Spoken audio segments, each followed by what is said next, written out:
I think I'm wired up. Am I on? Okay. Hi, everybody. This is really a wonderful evening. You know, it's been 20 years since we started hearing about the Pleiadian case pretty much here in America. It was in January 1975 when Billy got that first cooling sensation and the phone rang 10 times, and he hopped on his moped and headed out for that first sighting out there, and the pictures started coming out. So, and then, of course, because of Wendell and Lee Elders and Tom Welch and Jim Delatosa and all the other wonderful people in the early days that were gathering all the information, a few years after that, it started filtering over here into America. I think I first heard about it 78, 79, somewhere back in there when Wendell was leading the CIA all over Europe, and the pictures were starting to come back a little bit. And I saw these pictures, and I thought to myself, my God, if there are really human intelligences coming from another world that are human, that are that advanced, imagine what we could learn from them. Well, I had an import company at the time. I was kind of running back and forth to Europe anyway, going to Italy, and I kept trying to find some way to get over and find out more about this, but it didn't work out. I even tried once. I was in Italy and Rome, and I called over to the house over there, and actually I called Lee Elders first. I says, Lee, is this a good time to go over to the farm? I'm in Rome right now. I could run right over there. And he says, no, don't go right now. There's been another attempt on Billy's life. And I says, you're kidding. He says, no, some woman thought he was the Antichrist or something and took a shot at him. I says, took a shot at him because they thought he was the Antichrist? He says, yeah, it's really a damnedest story you ever heard. The Pleiadians warned him about it. And Billy, he's got so much energy. He's a character, all right. He put a metal plate in his coat pocket and went into the ship and had the Pleiadians explain to him that this woman was going to walk right up and take a shot at you right in the chest. He says, well, where's it going to happen? He says, well, right here. She's going to shoot you right in the chest. Billy put a metal plate in his coat and walked right out where he was supposed to stand and waited for her to walk up the driveway. When the woman came up, she took a shot at him, hit him right in the chest. He, of course, just stood there. The woman probably thought he was the Antichrist then. Took off running down the road. Billy hops in his car and starts chasing the lady down the road, and to make a long story short, he catches up with her and has a nice conversation with her. They become friends, and she winds up joining the group. So, you know, the nice thing about Billy is, and there's a lot of things said about him, and I had a really good time being over there myself for the short time that I could stay there. He's a little kind of like meeting Santa Claus. I think Wendell and Michael would agree with me. If he was here tonight, you like the guy right away. He'd just kind of walk up here to the microphone and, hello, everybody, hello. You know. He's just, as soon as you're around him, you just know you're around someone who's spent a lifetime pursuing the spiritual side of life and wants everybody to just share and love each other. He's a really peaceful little guy. My first trip over there, I finally decided to go, and I wrote a lot of letters. And I just wanted to go find out. I was just kind of on my own path of discovery, wanting to know what's going on over here in Schmidt-Rudy. I had already been around the country. I'd worn out 3 passports. I'd been through China. I'd been to Japan. And, you know, done a lot of the things most people do. I'd been to Egypt and was scouring the north wall of the King's Chamber to see if Billy Meier had been there or the Pleiadians had been there. They haven't. Yeah, as far as I know anyway, at least not in the King's Chamber. So I finally wound up going over to the farm. Previous to that, through the courtesy of Wendell and Lee Elders, I'd had a set of slides, and we are going to actually show you some slides tonight, so I know we said there'd be a slideshow, so we're getting a little bit off, so I'm going to talk just for a few minutes, and then we're going to give you a chair break, and then we're going to have a slideshow for any of those of you that would like to stay for. We'll do about 30, 45 minutes of all the Meyer photos, or many of them anyway. I got over to Schmidt-Rudy, and you've heard all the stories about trying to find it, and they're all true. I had my trouble finding it also, but I took the train to Winterthur and then got off and went to Vila, and I got off in the train station, and I'm standing there and I'm thinking, okay, how do I get my way up to the farm? I've got a map of instructions that was given to me by a fellow named John Vandeven who had been there before that I was there. And I'm looking at the map, and a little station wagon car pulls right up in front of me. I'm just standing there looking at it, and it's Billy in the car. Someone else is driving the car, and I look down, and the lady driving the car just kind of looks over. Hello, you're Randy? I says, yeah, I'm Randy. He says, okay, take the bus in 10 minutes. We will see you at the farm. Shoots off just as I'm getting ready to say hello. Yeah.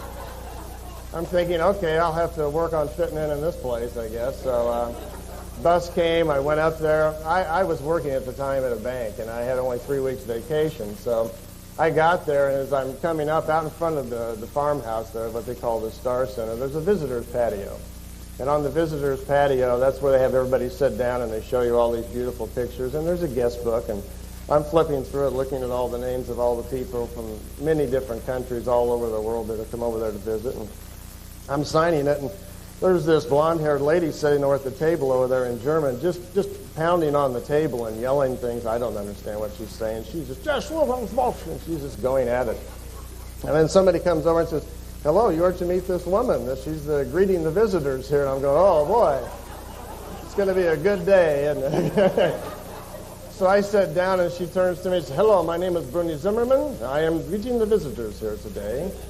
I says, "What is it you're so upset about?" And she says, Americans. We've had great trouble." And I said, well, I'm from America. And I says, we know all about you. And so we proceeded to talk, and they were quite upset over the difficulties they were having with certain people using the materials and not getting paid for it and this and that. And I says, "Well, what seems to be the difficulty?" He says, "Well, over the years, people have come here, and they come from Hollywood, and they come from this place and that, and we give them pictures, and we give them bits, and they never come back, and we never get anything about it. They just kind of come here and use it, and then they call us names, and they go home and they write articles and say we're this, and we're silly farmers and fools." And I'm thinking, yeah, I've read a lot of those. I guess that really has happened, hasn't it? She's going on for about an hour explaining, and then she kind of calms down, and she wants to know why I'm there. And I says, "Well, I just came over to learn. I'm just, want to know what's going on. I don't want anything. I don't need a contract or the rights to anything. I just want to know what's happening." So after I heard all about how bad, this guy was and that guy and this guy and so forth, she says, "Well, come to dinner with me." I says, "Okay." So we go down the hill. She lives in Vila. Most everybody at the Semyasi Silver Star Center, what they call, there's about 15 people live there. And that's where Billy lives and Poppy and the kids and so forth. They have a nice big farm there, a nice home for everybody. But Bruni was the only one that lived off campus, as I called it. She lived down the hill. Bruni lives in Vila. It's about 10 miles down the mountain where the bus just brought me back up from.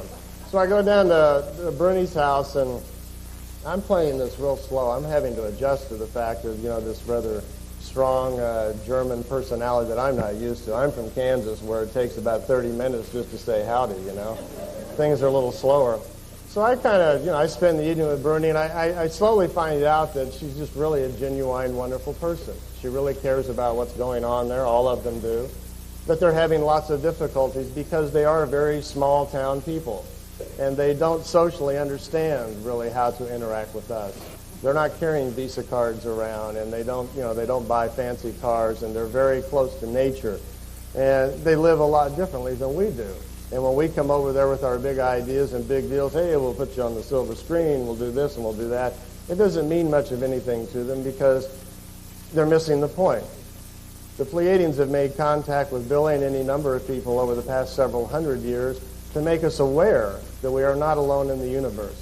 They're trying to stimulate our consciousness so we can create the kind of future where we may actually be able to interact with them and other races. They're trying to find ways to push visions and ideas into us, to stimulate our thinking so we can pull ourselves away from the material realm and begin to lead a more spiritual life. Well, to make a long story short, I stayed there for 3 weeks, and every night I would go to Bruni's house, and Bruni was teaching me all about these things, and she would always tell me, "Now, you can't tell anybody that you were here at the house." I said, "Why?" I said, "Well, you're not in the group. We're not supposed to give this information out to just everybody, and they will be quite upset if they know that you're coming down here every evening." See, she would drop me off about 2 miles before the guest house about midnight each night, and then I'd have to walk through the forest to get back up to the guest house. So I wasn't supposed to say anything. And I thought, well, that's kind of an unusual sort of situation. As it turns out, Bruni did have a lot of difficulties because, like I say, she had her own place off campus living down in the town, and that made it a little difficult for her. 3 weeks there, Billy was there all the time, but he wouldn't speak to me. And I was told that he'd had enough of Americans and wanted no more questions, and there I showed up, and that's what I came for, an American with a lot of questions, right? So it's exactly why I came. So I thought, well, I'll just kind of stick this out. And I was staying at the little guest house right close to the farm there. And they have these little bitty rooms. If any of you ever go over there, there's 5 little rooms, A, B, C, D, and E, up there on the 2nd floor. And you walk down the stairs and use the restroom and so forth. And nobody speaks any English. You have to kind of go in the kitchen and get your own food or point at it or something like that. And I'm lying there one night just kind of thinking, I've been there about a week, thinking about all the things that has happened, and I hear somebody call my name, but it's not by anybody that I recognize. And I thought, that's kind of strange, and I got up because I thought it was somebody at the door. So I walked over to the door, and I opened it up, and I looked up and down the hall, and it kind of dawned on me, I'm the only person staying here at the guest house. Then I heard my name again, and I couldn't get any direction to it. That's inside of my head somehow. So there was no more sounds. Instead, there was the idea to lay down and pay attention. Okay? So I just laid down on my bed and paid attention. I started getting what I now know to be real-time visions. Ideas and dreams were starting to come in. Somebody was sending me something. And I was getting indications about the seriousness of what's going on over in Switzerland, what there is to learn, and to stick it out and to learn and to pay attention. So I did. I hung on for 2 more weeks, painted the barn, fixed the fence, fed the kitchen. I did just about everything around there, including working in the garden. And I remember one day, I'm up on the north side of the farmhouse, and I'm working up there. The altitude's so high, I'm just about to pass out anyway from working out in the heat. And Billy's sitting down on the patio in front of the house, which he usually does in the afternoon. And I'm up there working away all by myself, just, I look down and I see Billy kind of walk out in front of the house, and he's looking up at me. It's like a half mile down the hill. So I kind of stopped and waved at him down the hill like this, and he saw me and he turned and, dashed back into the house. He was doing all he could for a couple of weeks just to kind of, try to pretend not to see me at all. But we would have dinner every evening, but he wouldn't talk to me. So I thought, well, this is, something for me to learn here. I'll have to kind of get used to this. So I stayed for the 3 weeks. The day I was supposed to go, everybody come out. We were all kind of becoming friends, and I actually was learning a lot. They gave me all the notes and so forth. And I found them really to be really very nice people, very loving people, but you have to get used to the style. Their way of doing things is much different than ours, and they really have had a lot of pressure on them. They have a lot of concern about what to do with the information, who to give it to, how to handle the information, and it's a pretty difficult position to be in. Well, I left and went back home to L.A., and a couple of weeks later the phone rang, and it was Bruni. Billy likes you. It's okay to come back. I said, okay. That makes sense to me, I guess. So I did, and I went back. It was a few months before I could go back, and I did. And that time I stayed for pretty much the whole summer. I forget how long it was, something like that. And when I got back this time, it was a whole different situation. Billy was very friendly, and we hung out every day. There was hardly anybody around the center during the day. Usually just he and I, or we'd go to the mall, and I had him all to myself for at least a couple of months just to ask questions and talk about things. And to be quite honest with you, most of the things that he wanted to talk about, spiritual things and life and how the planet works and what reincarnation is and so forth, he was overwhelming me. These weren't the questions that I was quite ready for, because I soon found out that knowledge, you have to take it when you're ready for it. If you don't have a foundation for things, then they don't mean much to you. They're just facts that we kind of stick away somewhere. Billy could sense that. So instead, he started giving me all of his notes, and we'd go in the office, and he'd give me everything. Well, read this and read that and see Bruni. And I did, and I started kind of getting up to speed pretty fast. Well, I spent a lot of time there, and then one day he kind of surprised me, and he says, come on, we're going to town. And we went to town, and we went to their equivalent of, like, I guess, a courthouse or city office or something like that. And I said, what are we doing? And he says, well, I'm having some problems, and I want you to be my power of attorney. I said, power of attorney? What are we doing? He says, well, I have a lot of contract problems and things with different things going on, and I've signed too many contracts, and I don't understand hardly any of them. And I want you to help me kind of clean them up and work with Bruni. So he went in and signed over his power of attorney to me and got me a little badge and handed me a card that says, you're now a special member of the FIGU. And I says, okay. I was pretty hesitant right there, because I suddenly was finding myself getting into things I might be getting a little over my head, There's a lot of FIGU people living right there that didn't exactly appreciate this, and they're not very fond of Americans anyway. I'm just warming up to them, and now I'm getting special privileges. It didn't work out too well. I was a member for about 2 years, and I had a lot of difficulty being the only guy in America trying to get along with all the decisions being made, in Switzerland. And I went back one other time after that and spent some time there, and then I dropped out of the group. I'm not a very good follower. It wasn't my reason for going over there anyway. I just kind of wanted to learn things. I learned a lot. He's a very special man, and I was hoping sometime in the future if his health permitted, maybe he would feel like coming out on the trail and talking to people, because he's missing out on what could be maybe the most important part of his life. His name means keeper of the treasure, and that's what he's done very well. He's recorded a lot of wonderful information, taken a lot of wonderful things down so that we can all share it, but he doesn't know about you guys. He doesn't know how well he would be accepted and how we would care just to have him come over and talk. I tried to get him to do that once, and he was ready to do it. And he says, I can't. I'm in jail with the women here. What will I do? And he says, it's all right. You can take a boat and come on over for a tour, and let's do some talks. He says, I can't leave the farm. I can't do that. And he says, so we talked about it a lot, and he almost did. I almost had him talked into it, but it didn't work out. The Pleiadian contacts, I have a book out called The Pleiadian Mission. And in the book, there's something I do need to clear up. In the book, it states that Billy Meier's contacts had ended in October of 78. And it isn't quite clear in there what I meant. He had a series of contacts from 75 to 78, which were specifically for the people of Earth. And when those contacts came to an end, when the Pleiadians decided to stop those contacts because it was no longer in their interest, it wasn't that Billy's contacts ended. Billy had contacts for years before that, even when he was a child, and they're still going on. As a matter of fact, there is another group now. Wendell mentioned to you earlier that there are different groups of Pleiadians coming here and having contacts with different people. Billy's having contacts again with another group. There's another group from Alcyone. The pictures we've seen over the years and the information we've heard over the past 20 years have largely been centered around the group that was from Tegeta. About a month ago, I was in Florida giving a talk, and a man approached me and says, I'm the fellow that called you to arrange the talk. And I says, very nice to meet you. Thanks for having me down here. And he was kind of smiling. He says, I have a special gift for you. And I says, okay, what is it? He says, he gets to talking. He says, I'm having contacts with the Pleiadians. It's been going on for a long period of time, and I want to talk to you now about going public with what's happening here. And I was listening, because quite often people will tell you they're having contact with someone. It usually doesn't lead to much of anything, right?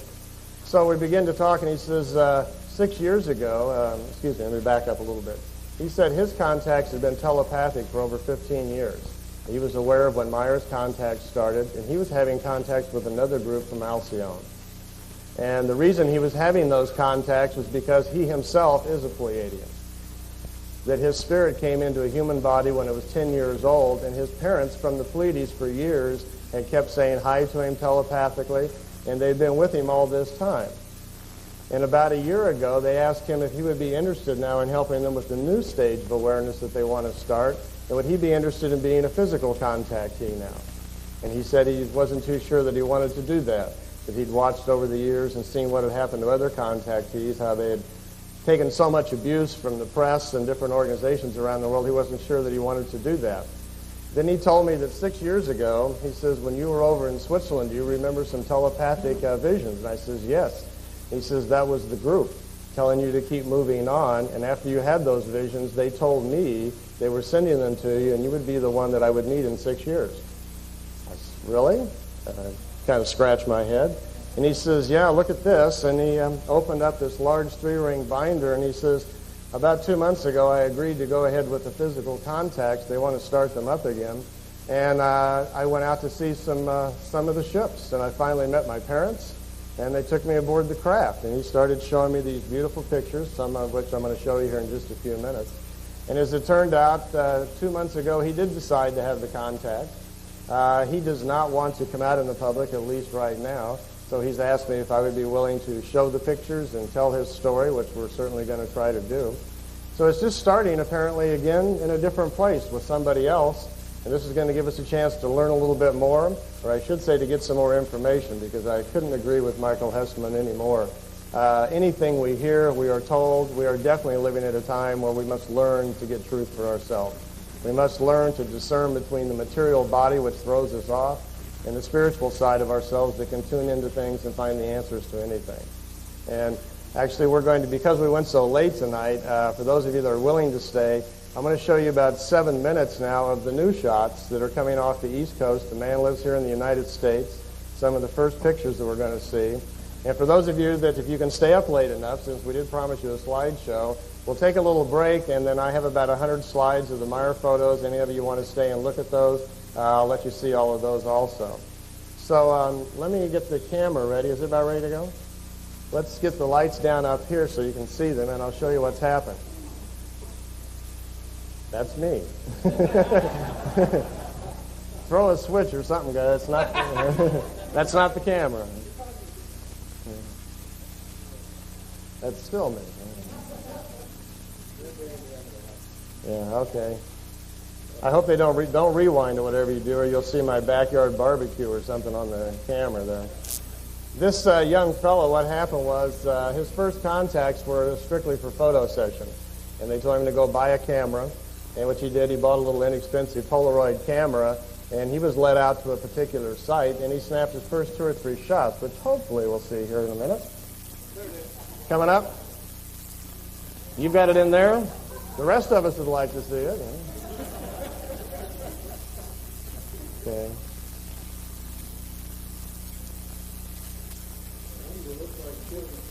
Do I? I could fall down or something.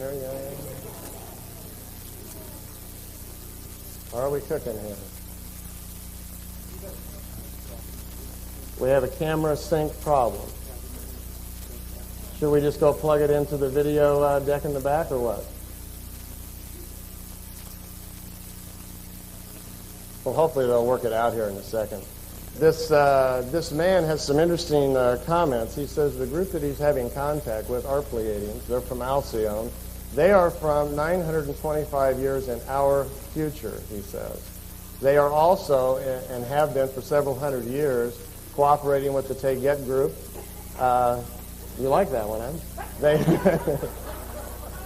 The boys in the back room, I think, are you watching my home films or something like that?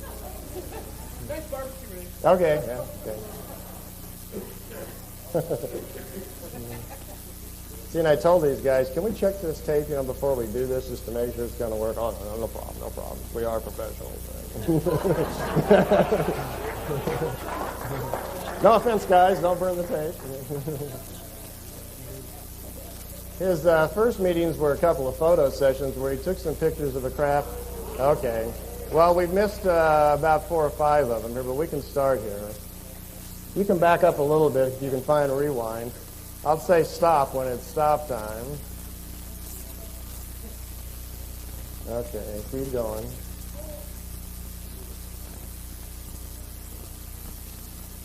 Keep going back. This is one of the little telemeters that Meyer was taking pictures of. Okay, one more back and then we can stop it. That's good, right in there, and let it go. See this craft here? That's that line's, I think, is just on the screen or something there. This is, he says, a very large spacer craft, which his parents were on. It's a very large one, about 1,000 feet across, and unfortunately his camera did not have a telephoto lens, so it's kind of a long ways away. They let him have a couple of photo shoots, and then they asked him to contact me and kind of feel his way into the idea of doing this. He's had the contacts for about 15 years. They've all been telepathic, and frankly, they haven't been really for any particular reason. He was not expected to be a contactee early in life like Billy was. Now here we can see the telemeter craft. Telemeters are the unmanned remote ships that we also saw that in the Meyer case, where they actually collect information. They listen to our thoughts and languages and so forth, and trying to learn to understand us.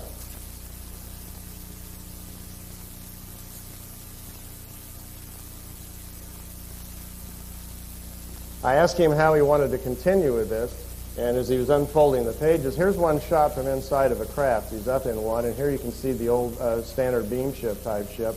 And up here is that spacer craft again. He proceeded to flip through all the pages and show me about 50 pictures. You're going to love them when we get them all together. What you're looking at here are just photocopies. I asked him to put some of them on a copy machine and mail them to us here real fast at the conference so you could see them. He's already been back to the home planets. He spent 2 days there. I've seen the pictures. You're going to see craft flying into their home world, their continents, their homes, the way they live. Apparently they plan on stepping things up a little bit, and for those that are ready, they're going to push it just a little bit farther. So hopefully things are going to work out quite a bit. I must caution you, we don't know a whole lot about this yet. We're beginning to find out more and more about Pleiadians and other races and what they're doing. And as all of us are starting to comment to you, keep your mind open. This shot here is blurred just a little bit. He's in another craft, and it didn't come out very sharp. Also, they're much sharper when you see them small here. We're getting him a camcorder next week, so hopefully we can get some camcorder stuff here.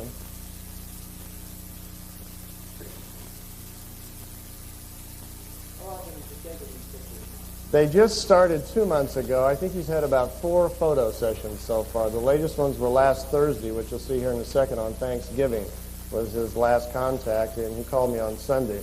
Now up here, you can see the craft lined up. He says what happens, they were fading. Just as he snapped the shot, they were all going invisible, how they convert the ship so we can't see them. And just as he took the picture, they were just starting to blink out. So the first one over here is just almost gone. And he says one by one, they just kind of blinked out like a light bulb going off in order or something. Well, he's asked me not to say where he lives. I'll just tell you he lives in Florida. And these are over a major city. Just like in the Meier case, they're telling us that they can control who sees these and who doesn't. By the way, his wife is very open, too. She's taken most of these pictures. Quite a few of his new pictures, like this one, he's in the foreground. This is of the patio of their apartment in that same lineup you're seeing over there. There's some ships lined up. I've seen the other pictures here. There's actually 9 of them came in V formation. You're going to see them just a little closer here in a second. These shots are these were taken just about a month ago. And you'll see them a little clearer here in a second. That's kind of the classic Variation 3 Pleiadian beam ship. Yeah, they were visible to the eye, and they allowed his wife to see them. Now, here's kind of the classic Variation 3. And there's something, this one is slightly different, and this one over here is the bell-shaped craft. There are other groups of pictures. If you saw all of them, there was actually 9 of them in this formation. We're going to try to get them all together maybe and get them on a tape or something. You can all see them after the first of the year.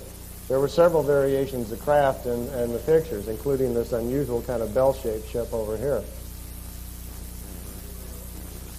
So far, just him and his wife and 2 friends of his. So it's just kind of starting up.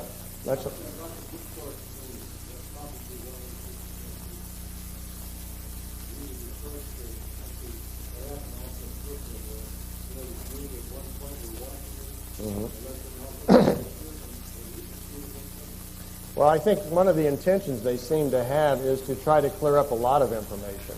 I was told that over the past few years, the way information will go, that they feel that maybe about 20% of the things that we've learned about Pleiadians aren't exactly correct. And I've already been asked on Sunday if I would come back to Florida, and if I was there, if I had a contact, what would I want to ask? And that was the first thing I asked. Could we validate so far what we've heard and what we've learned? This was on Thanksgiving Day. Him and his wife went out here, and this was his parents, he said, in the craft. He took a couple of shots that day. The other one, he's standing in the foreground, and he didn't want me to show that one because right now he's pretty touchy about anybody seeing who he is. He's very shy, and he's not too sure what he's getting into here. It looks like what's going to happen is that he says he is a Pleiadian, and because of that, they're very comfortable with him. The opportunity may be here now to funnel questions through him and get answers to things and so forth. Now, here's the kind of the classic ship.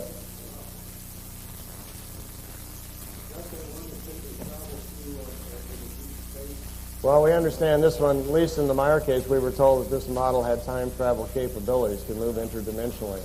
And it's the first time, I don't know if Wendell's had other people come up with pictures, but I haven't seen anybody else take these, since Meier has. So it's pretty exciting to me as I'm sitting there in the hotel lobby and he's flipping through these. So. Okay, we can stop there. It'll go black here in just a second. Well, the crystals were on the other one, the new one, the wedding cake one, the one that Meier took, so we don't really know much of anything about that. Well, what we've got is the situation now. Looks like things are going to start again. He's telling me that they had a several-stage agenda that they want to do over the next 100 years or so, and that the Meier case was part of that stage, and now they want to take it to a little bit farther down the road.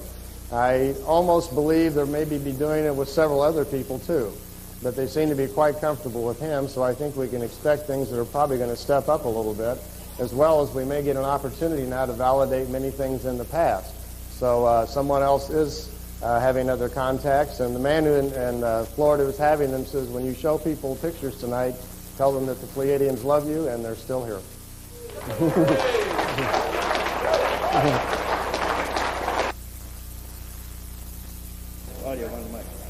All right, I think we're running okay. Let me just see, how the slide projector ready to go? Okay, great. All right. We can get the lights down a little bit. I know it's getting late, so if I hear yawning or snoring, it's okay with me. Many of the pictures here, some of you may have seen, and some of them may be new to you, but I know it's always exciting to watch the Meier photos. The main reason why is that when they started the Meier contacts, the first few contacts, the purpose for them was photo sessions, literally. Even though Semjase, his Pleiadian contactee, had spent years listening to his thoughts, studying his language, and preparing for it, they were concerned, how far they could really take things, and it was decided just to take the contacts kind of one day at a time, so to speak. As Wendell has told you, what isn't commonly known, that Billy's contacts had actually started, at childhood, and he had them throughout all of his life. He's 57 now, and he's still having telepathic contacts, and I understand the new group from Alcyone that he's also had contact with them. As to what role he may be playing in the future, I really don't know. So this is his home in Schmid-Rudi that everybody has so much trouble finding. There's a sign out in front, and it says on there, the Semjase Silver Star Center. And he, of course, named that after Semjase, the Pleiadian woman that he had most of his contacts with. When you go over there, and by the way, when you stay at the Freihof down the road, this is the kitchen at the Freihof. Now, I don't speak any German. While I was over there, I learned enough to find the train station and eventually got something to eat. But I had to wind up going down to the kitchen every day and kind of pointing at the food and to see, so I could get something to eat. They eventually kind of caught on and started leaving things out that I liked. This is the garden at Billy's house. Typically, when people go over, you should write a letter first and let them know that you're coming. And maybe if you have a chance, state what your interest is, if there's something in particular that you want to know, whatever, and try to go in the summertime. It rains real good in the spring, and you don't want to be there. And it's way too cold in the winter. I went once in the wintertime. In '89, I went there in January. Big mistake. You just don't want to be there. I've never been so cold from that. But this is the garden, and most people, they'll invite you to work in it. And there are some unusual things around the place. There is a peach tree right in front of the house, for instance, planted from seeds from the Pleiades. And if you're there and you, from visitor's patio, whatever, just kind of walk by the front door of the house and grab yourself a peach and see if it tastes any different to you. Wendell mentioned that early on that Billy had spent a lot of time in India at the Ashoka Ashram, and he did, in Maruli. And out of those 300 pictures that he had taken, some of them, fortunately, he had mailed back to friends, and here's a couple of them. His teacher during those years was a lady named Ascot. And Ascot was from what's called the Tao universe, from a race of people called Timurs. And this is her craft. They're a highly advanced race of beings, far more advanced than the Pleiadians. Actually, you might think of them as kind of the Pleiadian teachers, technically. Most of the technology for the Pleiadian craft has come from this race of people called Timurs. This Tao universe they're talking about is another physical universe. It is not our universe. They are actually from another universe, came into ours several thousand years ago on an exploratory thing, discovered the Pleiadian spiritual chain here on Earth and traced it to the Pleiades and became friends with them. You know, when you go to the doctor, they can take a little blood from your body and they can read a lot of things about your body. The Pleiadians and Timurs and these other races can actually sample your spiritual energy and read things about you. They can tell your number of lifetimes, how old you are as a spirit form, your family tree spiritually, how long you've been on a planet or off a planet. They can read a lot of things about you, so they're able to trace things. These pictures you're looking at taken in India a long time ago are of the Timur ship from the Tao universe. what was remarkable about this time period in Billy's life was that since these were his educational years, they decided that if he was going to be a prophet, a writer, a contactee, and be responsible for getting a lot of information out into the world, that it would be a good idea if his information was firsthand as much as possible. So by benefit of the technology of this craft and this lady Ascot, Billy actually went on several time travel epics to watch our planet, primitive planet, come together. He's watched the dinosaurs. He's gone back and watched the pyramids being built. He's gone back to the time of Moses. He went back to the time of the crucifixion. They took him to several epochs in time so he would have firsthand knowledge and see for himself what was really going on. They were trying as much as possible to make things as accurate so we could depend upon the information as much as possible. This is the shot that Wendell was talking about with the little 8 clusters up there. It looks like there's actually quite a few ships. It's pretty hard to count them, but this is about all that's left of all those beautiful photos that we never got to see. There's about 12 of them over at Billy's house, and if you visit there, most of them are in the guest book. You can have a look at them.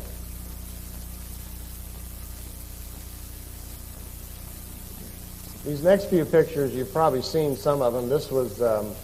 These pictures are all of the Pleiadian beam ships. It was in January 75 that Billy's contacts actually started with this series, with this particular group. His life has kind of gone in a series of 11-year cycles as far as his contacts. He had contacts. His first one was when he was 5, telepathically. His first physical contact, I believe, was when he was 7 years old. His telepathic contacts continued until he was 16 with Spath, an old Pleiadian man who kind of raised him and led him through life. Then at 16, a new voice came into his head, and that was the years that he spent with Ascot. During those years, she's the one who led him out all over the world to learn and to study, discover all about himself. He eventually wound up in Greece, where he met a little lady named Poppy. They got married, and they went back to Switzerland, and they raised their children and started their family. He was then left alone for a 10-year period to kind of come together himself, mature, and make his own decision as to whether or not he wanted to continue with the contacts. There was never any pressure on him, really, to continue doing this. He could have stopped any time that he wanted to. The reason that he didn't is Meier found out at an early age that he had been a contactee in previous lives with these Pleiadians. He even discovered that he apparently had kind of signed up spiritually, something like that, for several more contacts to go. He believes there will be 6 more incarnations where he will serve in a similar capacity. These discs you're looking at, the kind of the classic flying saucer, they call them beam ships. The reason is that they have 2 drive systems. One of them is a light-emitting system that converts matter into energy, then creates a gravitational wave, and then amplifies it to the point that it can literally propel itself through the universe. But this is only in a 3-dimensional state. It also has another kind of drive system which really isn't propulsion at all. The ship is actually capable of converting itself into fine matter, non-physical form, change dimensions, and move the vast distances of space in a non-material form. In 1975, when his contacts started, he went out to the contact site, took his camera, the little camera that Wendell was telling you about, that all these shots are taken with. It's amazing, this little junk camera that he's got. He went out and shot these pictures. We don't have the ones from the first contacts, I understand, and I'm not sure exactly when this one was taken. But that day he met this lady from the Pleiades. She said her name was Semyasi. She had just spent 7 hours coming from the Pleiades, and she regarded that as an awful long time to be in one of these little craft. By the way, that's around 500 light years away. Not bad for 7 hours, huh? Gee.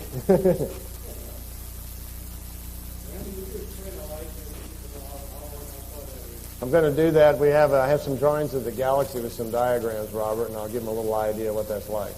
Good suggestion. We've never worked together before, Robert and I. So. The beam ships that you were looking at, by the way, they're 21 feet in diameter. They carry a crew of 3 people. They're capable, actually, of what's called interdimensional travel. If we have time and you can stay awake long enough, at the end I've got some drawings of how a universe is made and how it's divided into dimensions, and we could get into that a little later if it doesn't get too late. But Semjase told Billy that to begin with that her name really wasn't Semjase. We've come to call her that because that's the way Billy wrote it down phonetically. They don't have family names like we do. Actually, she said that they use sounds. They are aware that in their spiritual self, and within everybody's spiritual self, there's a language of key or language of sign. And that if you use a sound or symbol to depict yourself, it can reflect your level of evolution and the path of discovery you're on during this material life. She called herself by the sound Semjase because in their language, that means a woman with half the knowledge of life. So Billy wrote it down phonetically, and we've come over the years to call her Semjase. She told him that one of their main interests was that here on Earth, they were able to tell by examining the spirit forms of all of us that most of us here, quite a few of us here, were actually related to them. That long ago, they think about 22 million years back for the first time, there was a race of people from a constellation called Lyra that came here to Earth. And Lyra, they believe, is the oldest known form of the white human form that they've been able to find. They say back then when those people came, there was a race of people already developing naturally here on Earth. That was the descendants of the brown skin race. When these Lyrians came here, they were very large people, very advanced. 22 million years ago, I'm sure the brown race was not very highly developed. When they came here, they found this brown skin race. They had absolutely no respect for them whatsoever, used them in experiments, genetic cloning, whatever they wanted to do with them, and was very disruptive to the natural order of things here on Earth. They've been able to trace historically over those past 22 million years that on several occasions groups from other places have come here. Most important to our history and our connection is this. That 230,000 years back, there was terrific wars going on in the Lyra constellation. Because of that, many of the people wanted to flee for their own safety and find a safer place to live. So they did. When they did that, most of them took off and landed in this area we now call the Pleiades. Some of them were in the Hyades, some of them went to Orion. Quite a few others went to many different places, but they're not of much consequence to us here on Earth. They're telling us that our link to them is this, that over these past several 100,000 years, there's been 5 occasions where beings have come from Lyra and actually colonized here on Earth. 2/3 of the white population on Earth is of the Lyrian genetic. People who have that genetic in them, they say, for the most part, have already lived on worlds and societies far more advanced than here on Earth, and will be rather uncomfortable here. Will probably feel more like wanting to live somewhere else, or will be very anxious to want to live at a more futuristic time when things are more spiritual. They actually chose the shape of that particular craft for the first photo sessions because that was the old Lyrian design, and it should be comfortable to all those people. If you are among that 2/3 of the race, they say, that has the Lyrian genetic in us, and if you've lived on other worlds, sometime in the past you may have owned one of those crafts. At any rate, they probably are very comfortable to you, and they were concerned if they allowed photo proofs and they showed some of their other kinds of their crafts that we'd be a little afraid of it. It might seem very uncomfortable to us. After the Pleiadians and after the split off 230,000 years back, these beings that landed in the Pleiades, it was actually called the Azel system at that time. Azel had a daughter named Plesia, and when he passed away, she came into power and changed the name to the Plesia system. And from then on, they've always called themselves the Plesias.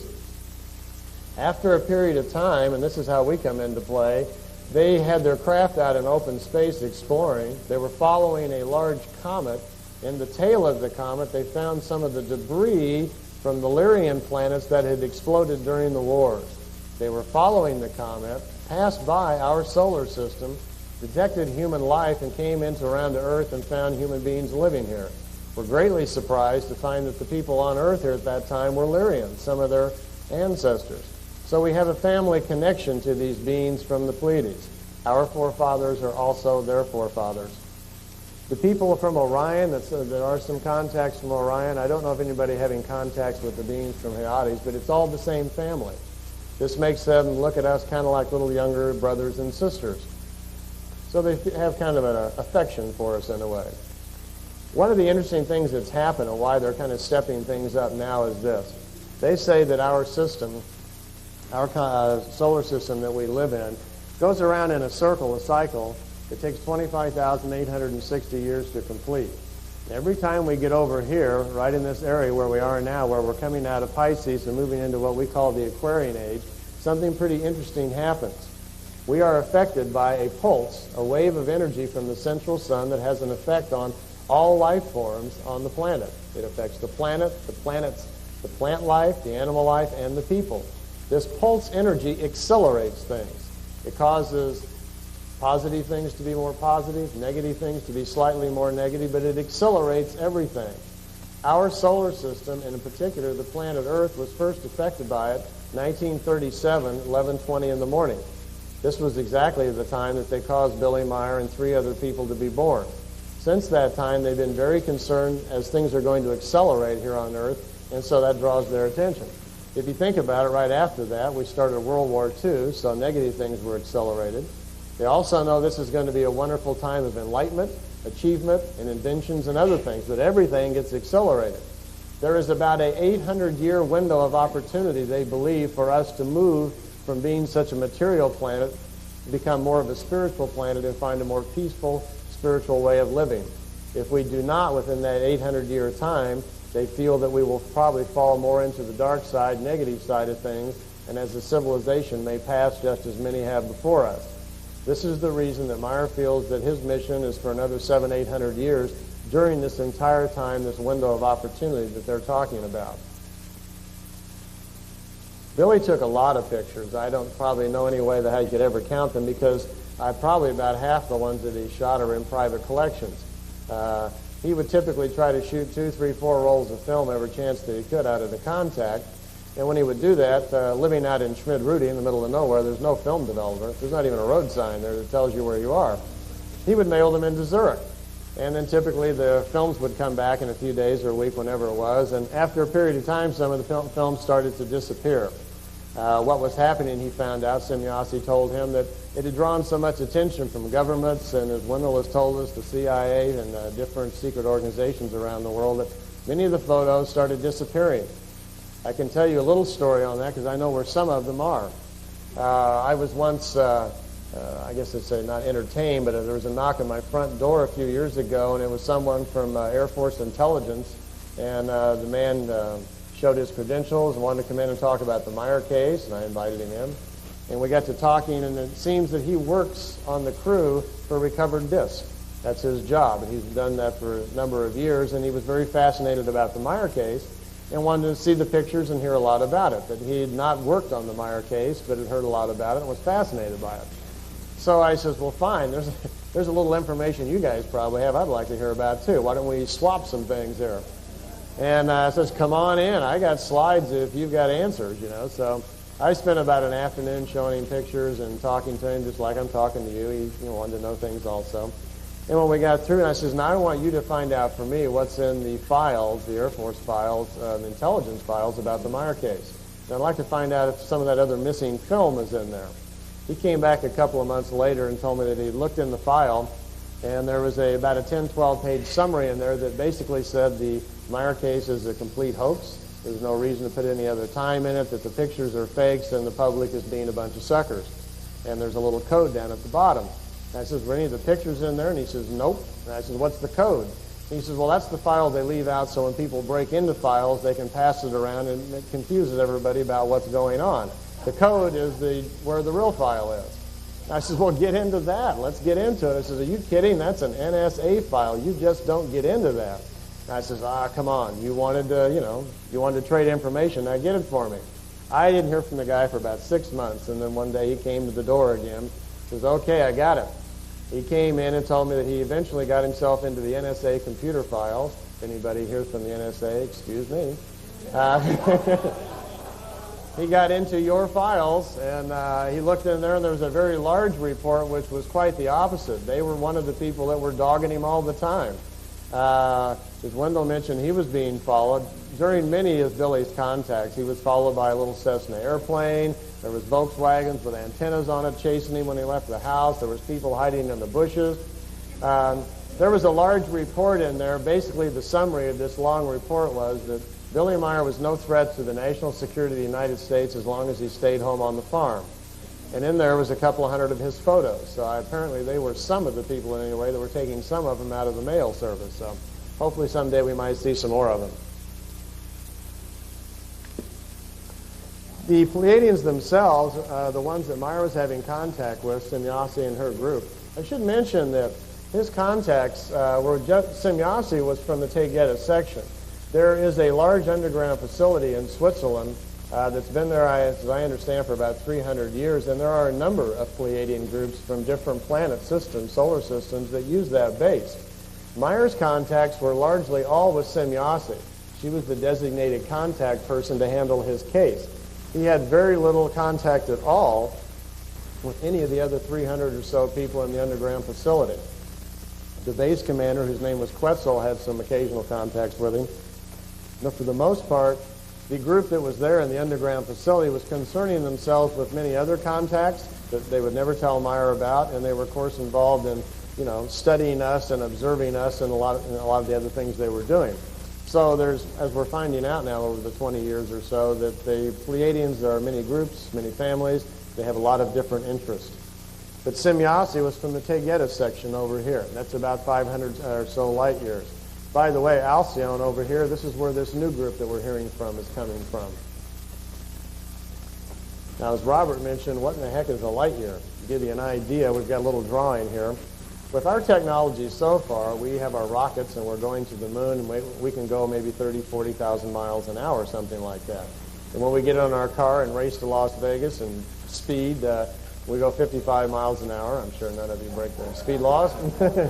I think the van from the airport that brought me here never got under 100. It's hard to tell out on the open road, isn't it? But at any rate, this is a drawing here of our galaxy, the Milky Way. And it's an artist's representation of what it probably looks like based on astronomy and what we know of other galaxies that we can see.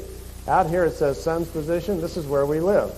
It is approximately 120-some thousand light years across our galaxy, the Pleiadians tell us. We are about 53,000 light years over here to the center of this galaxy here. If we were in a craft and could fly up on top, whoops, it locked up. I guess we just went into a black hole. I'm sure they'll have it back here in just a second. If we could fly up on top of our solar system, our galaxy, and look down, we'd see in a second here anyway that we're kind of out on the edge of it. Here we are. Thanks, guys. We live out here kind of in the suburbs. Now, it's 53,000 light years all the way to the center of our galaxy. The Pleiadians are only roughly 500 light years away, so they're just right here in the neighborhood. Now, let me give you a little idea what that is. See this little pointer I'm using here, this little light thing that shoots light out, a little laser pointer? Now, they're pretty quick, aren't they? We can't really see light move. Light travels at 186,000 miles in 1 second. Now, let me give you an idea what that's like. If I take my little pointer, for instance, and walked outside and shot it straight, it would go around the Earth about 8 times in 1 second if it had the capacity to do that. Sunlight from the sun gets to us in about 8 minutes, starting to slow down pretty good. Get your calculators out now. If light travels at 186,000 miles in 1 second, well, that's only a second. Well, take 60 times that, and you got a light minute. Okay, well, 60 times that, and you got a light hour. 24 times that, and you got a light day. 365 times that, and you've got 1 light year. The Pleiadians are 500 light years away from it. The center of our galaxy is 53,000 light years away. So on the scale of things, light is pretty slow. To give you an idea, if we were sitting up here in the craft looking down at Earth right here, and somebody set a light off that was going to travel to the center of our galaxy, as we sat there and watched it in our entire lifetime, we would never see the light move. It's that slow on the scale of things. The universe is far larger, more complex, and bigger and older than we have any idea, they're telling us. Most of the craft that we've seen, and because they wanted things to seem pretty familiar to us, are the basic flying saucer type. Meyer did get a chance to spend a week on a very large, what we would call a mothership, one of the very large kind of floating cities. I don't have a picture of it with me, but this is what they're like. It's egg-shaped and has these 3 little kind of, they're not small, because this craft right here is 17 miles high and 10 miles in diameter. So it's quite huge. There's over 140,000 people living on it. When Meier flew into it, he took some pictures as they approached, and he says the garage is right down here. You fly in here, and you go up these tubes to the center part. The center part of the craft is hollow, and there are levels. As you float up through the center of this large craft, and you can get off at any level that you want to. There are rivers, lakes, cities, everything in there to simulate life on a normal planet. So they can feel quite comfortable floating out there in the space wherever they're going. Up on top up here is where they actually commandeer or run the craft. It's huge. It's several miles across. Billy said when he first went up there, they were explaining to him all about the craft, and they were kind of giving him the tour around the ship. And he noticed right away that there was no ceiling on top of the craft up there. As he looked up in the sky, he's looking at it, and they said, yeah, we like to, it's very pleasant. He was concerned that he was standing outside. And they would probably, he says, no, it's just invisible. We have the means to actually render things invisible to the eye. There really is a hard dome ceiling there, but it just kind of looks invisible to you. Not only, he says, we just like to see the stars as we're traveling around. As Billy was looking at it, he noticed that the stars blurred just a little bit and then stopped, suddenly went still. And he kind of noticed that and thought that was kind of peculiar. And he asked Semyasi what it was. And she said, well, this craft, this large ship we're in, just made a jump. It moved from one part of the galaxy to the other. And that's all we perceive when it happens. It doesn't do it in a material state. You can't accelerate the particles, physical particles, that fast. So we have other methods. We literally kind of take the ship, take it out of its material state, transform it into a non-material state, which we don't understand at all, move it to another dimension where there's no time. Once it's in that other dimension, it can then be, when it's outside of time, it can go wherever it's been programmed to go, re-enter, and no time has passed. The actual 7 hours of time it takes to get here from the Pleiades, over 3 hours is spent speeding up, leaving their solar system, getting out into open space.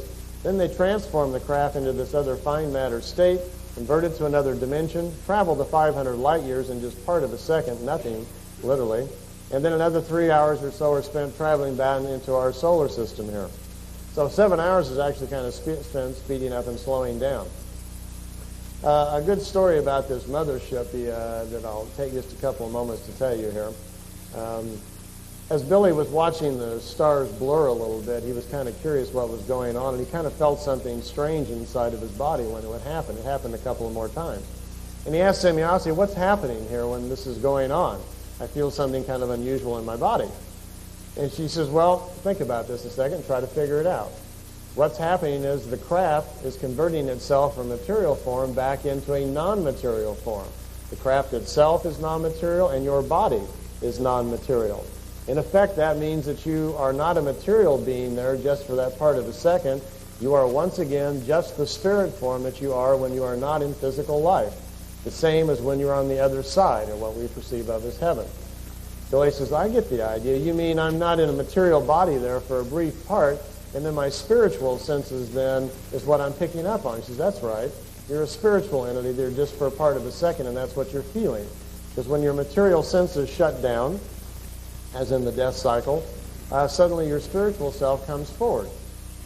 Your spiritual self has the conscious and the subconscious. It's also able to sense things. It happened one more time, and Billy got real curious. He says, now I'm really feeling something now. What's going on? She says, well, actually we had kind of planned this, and what we want you to do is we have an experiment for you to try.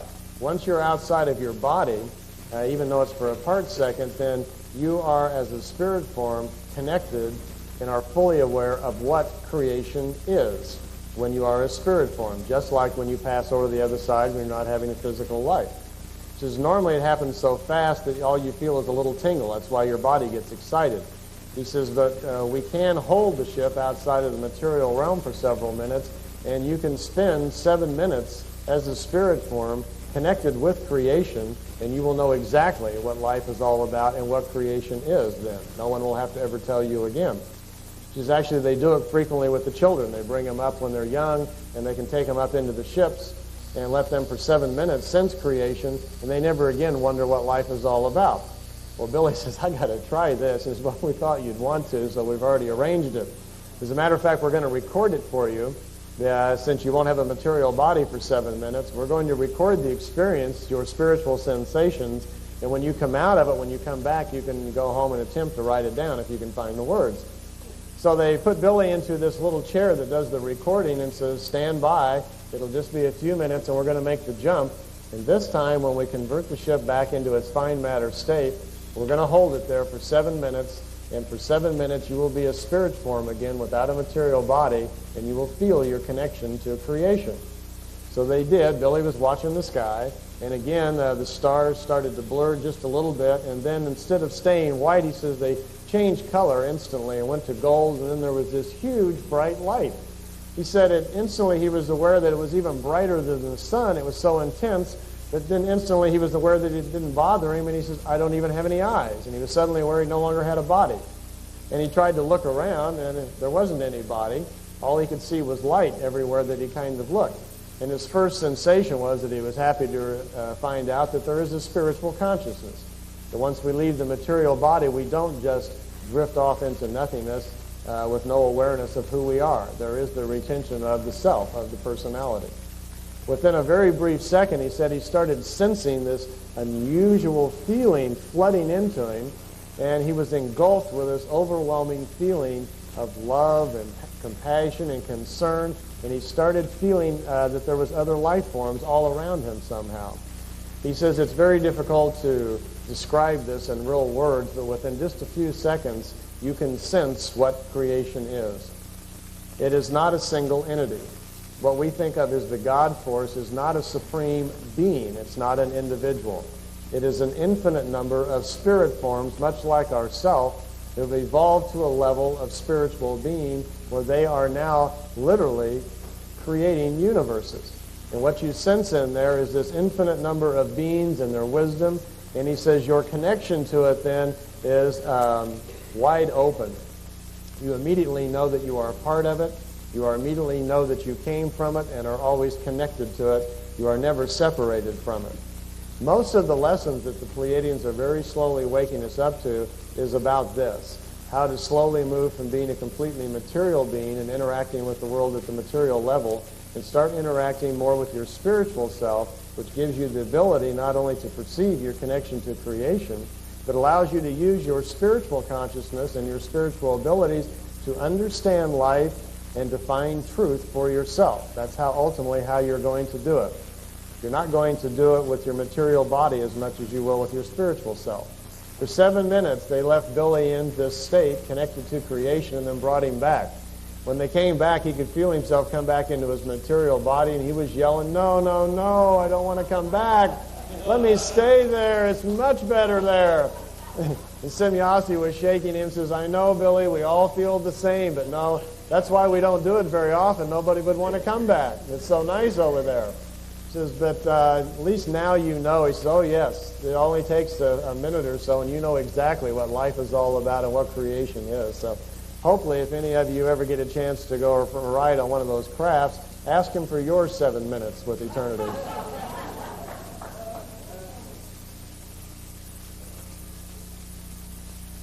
This is a little drawing of how hyperspace works. I know it's getting a little late, so I think I'll kind of skip by this part, but it's okay? All right. All right.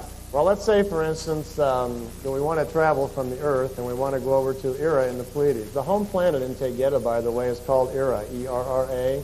They live in a system very similar to ours. It has 9 planets. They say we have 11. We have 2 more to discover, 2 small ones out there. They inhabit 4 of those planets. They live mainly on 1 and use the other 3 for mining, manufacturing, things like that. But Ira is the home planet.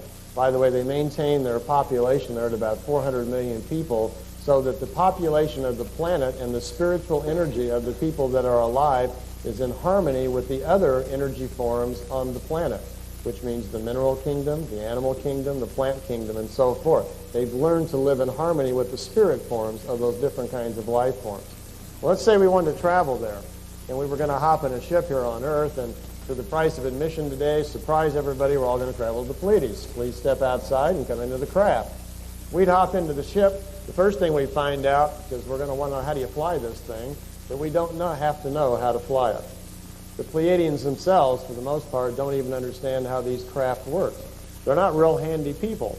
They don't have to be. They live in a highly advanced race where most things are done for them with artificial intelligences that they have created. Most of the people on their planet are not technical oriented, like they wouldn't repair a lawnmower or something like that. They don't do things like that. They have developed the concept of what a computer is far beyond our imagination, to the point where they now create organic material with consciousness.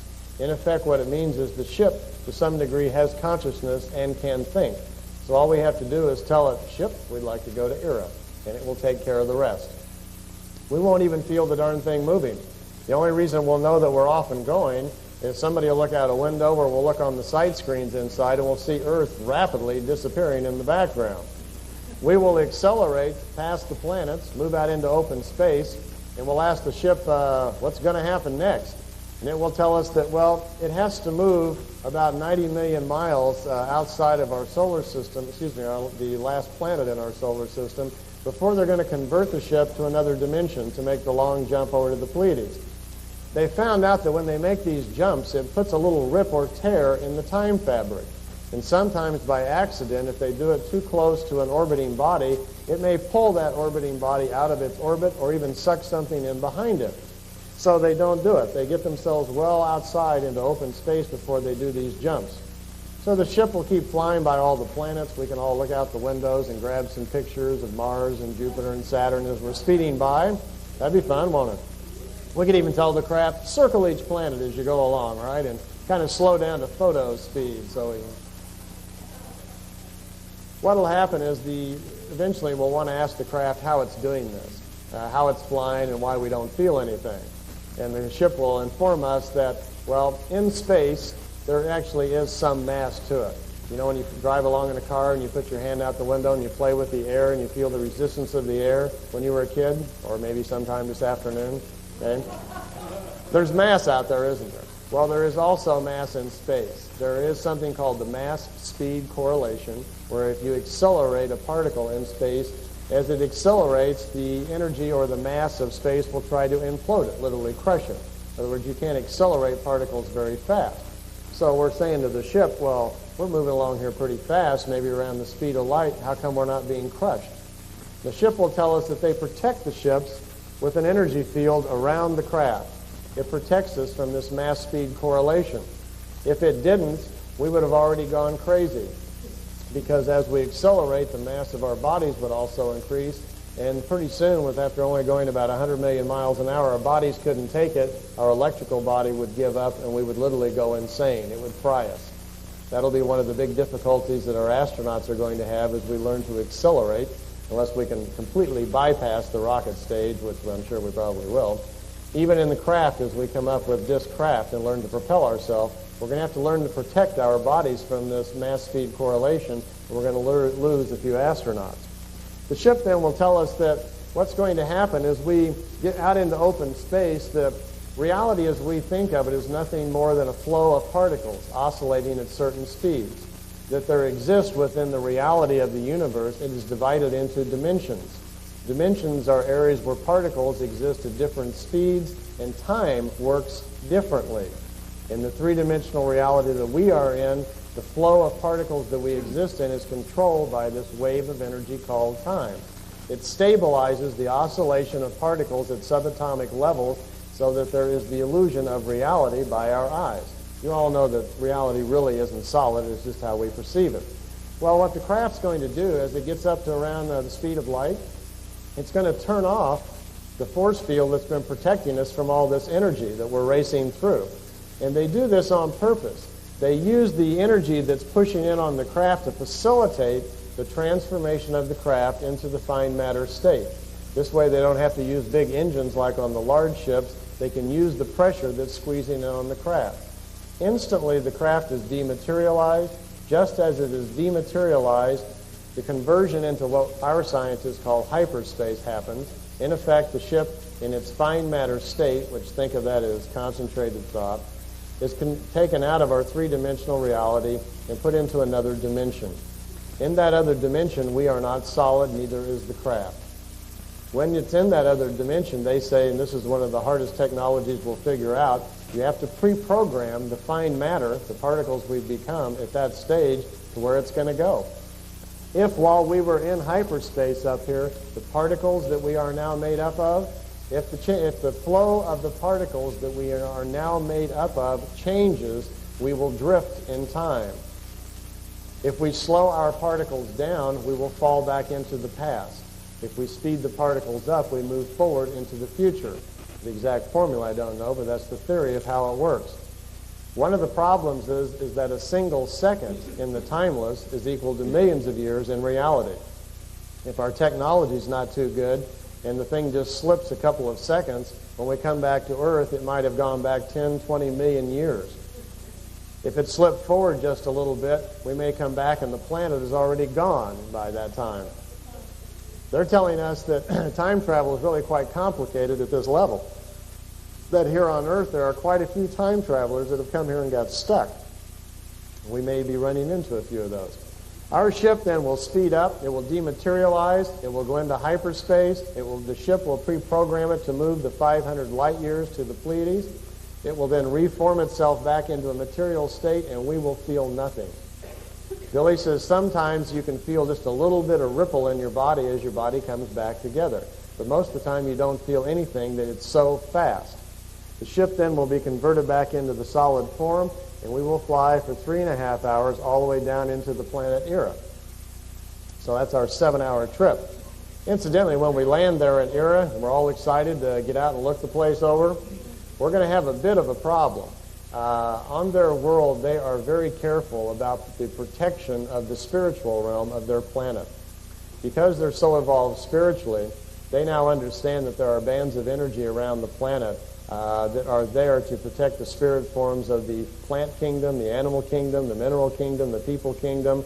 There are also Akashic record bands around the planet. There are many very sensitive bands of energy around the planet. They have learned to spiritually keep themselves in tune with these different levels, and in fact they're living in harmony with the different levels of life forms that exist. Because of that, each of the people on the planet Era lend some of their spiritual energy all the time to a band of energy around the planet that keeps all of this in tune and keeps it in harmony. They even have a spiritual council that kind of monitors that. And when you and I and all of us jump off the ship with our cameras blinking and are very anxious to see everything, we're going to be approached by one of these spiritual beings and asked probably to come into a side room somewhere, and they're going to explain that much of our thinking, just maybe some of it, hidden down inside of our psyche, some of this anger and hate and things that we carry around inside of us, affects this band of energy. And they're very concerned about that. So our stay on the planet Era probably would not be too long. They might let us move around for a while and see things, or most of us, I'm sure, are probably reasonably clear, and we'd probably be so happy to be there, it wouldn't really be a big problem. Meyer himself spent 2 days there one time and had no problems. But if any of us here, if we slipped somebody aboard that was too afraid or full of hate or anger or whatever, that person would probably have to wait on the craft and probably wouldn't be allowed to tour the planet. They're very protective of that. Oops, locked up again. Their atmosphere, their sky is basically green. The mixture of it is almost identical to ours. The planet Era is about 5% smaller than the planet Earth, something like that. And the readout, the stats on the planet are not so different than Earth. Actually, this is one of the reasons thousands of years ago when their ancestors discovered Earth, they felt like bringing some people here and having colonies here. It was very comfortable for them. On Era, we would find that nature is in far more abundance than it is here. When they travel from world to world, they find species that are becoming extinct. They bring their spirit forms back to the planet Era, and they bring them back into material life. They're trying to protect as many species as possible. Billy told me that when he was there, he actually even went into a large building where they collect cars and vehicles from different planets. It's kind of like a museum. And there were a lot of different cars from Earth and other kinds of vehicles they had picked up on other worlds. So just kind of a personal hobby for this individual. This shot's called the log shot, and years ago, I forgot the exact year, somewhere around 1980, this is the cover of the first photojournal book that came out that was published by Genesis. And it's a pretty good shot.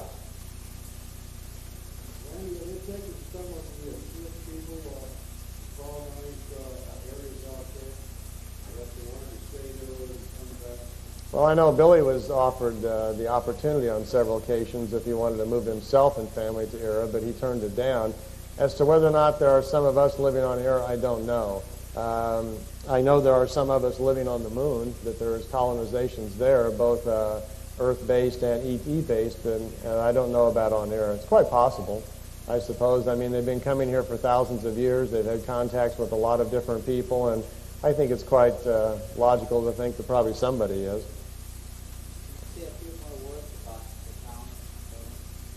All I really understand is that most of the ETs have bases there of one kind or the other, and I'm told, actually through this latest contacts that were coming through from Alcyone, that they keep a base there, and that there is a colony up there with over 200,000 people from Earth on it, living underground on the backside of the moon, and it's not run by them. It is a group of people from Earth living up there. That was about all they commented so far. Here we've got the craft spinning around the tree. Billy's starting to be pressed as the contacts went on to like put the tree by a fence, over a lake, by a tree, or any known object so they could kind of get a sense of the size of it. Apparently my slides don't like their machine. This is a really remarkable series of shots. I think all in all there was about 3 or 4 rolls of film shot. We had them literally posing by the tree here for quite a period of time while he moved from one vantage point to the other shooting the shots, and you can get a real clear picture that way of the ship. The tree story, huh?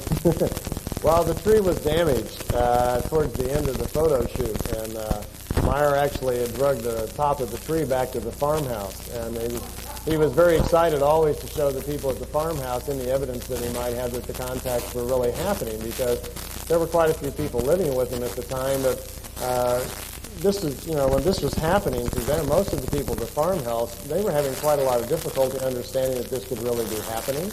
The information that he was learning about philosophy and science and life was quite overwhelming to some of the people there. So he was having quite a battle all the time, even trying to convince the people that he was living with that this was really happening. So whenever the opportunity came up that he could share something, a visual sighting, a landing track, anything, that he was up for it. So he dragged the top of the tree back down to the farmhouse so everybody could see it. And they all came out and they could see this burnt tree limb from the tree. And he was telling them how that the ship had accidentally, burnt the tree up. So he says, well, tomorrow, come on, everybody will go out and have a look at the tree. So the next day, several of them marched out to this location where this tree is, and the tree wasn't there. And Billy was a little embarrassed, thought he kind of goofed up or something, and this really fed the skeptics around the house that, that he was doing something or faking this somehow, so he was pretty shook up about it. The tree just wasn't there. His next contact, he asked Semyasi what happened. And she said, well, we were very concerned that we damaged the tree, so we changed the tree's time where it did not exist on a pulse wave where it could get hurt. They literally went back to the time point when the tree was seated and moved it a few pulses so it grew slightly out of phase and it couldn't have got hurt. But we still had the pictures, and of course the people in the house still don't believe it. They're still arguing about it.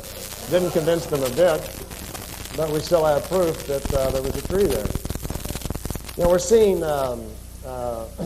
there's some landing tracks. Not often did the craft set down on the ground, and we're seeing the crop circles over these many years, and we're seeing kind of an identical situation here.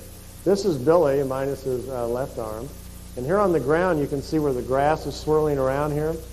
When the ship lands on the ground, at least the beam ships, it has tripod legs.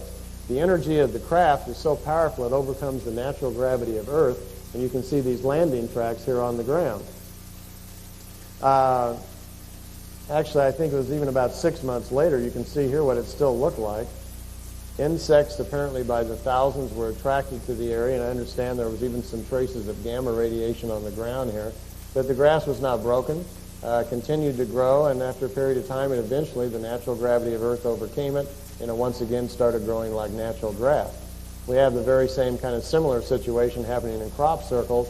It's just that we don't have the advantage to let them grow for 9 months back to their natural state so we can watch things happen. But at least we do have a display here that it's quite possible that this kind of energy can cause this effect.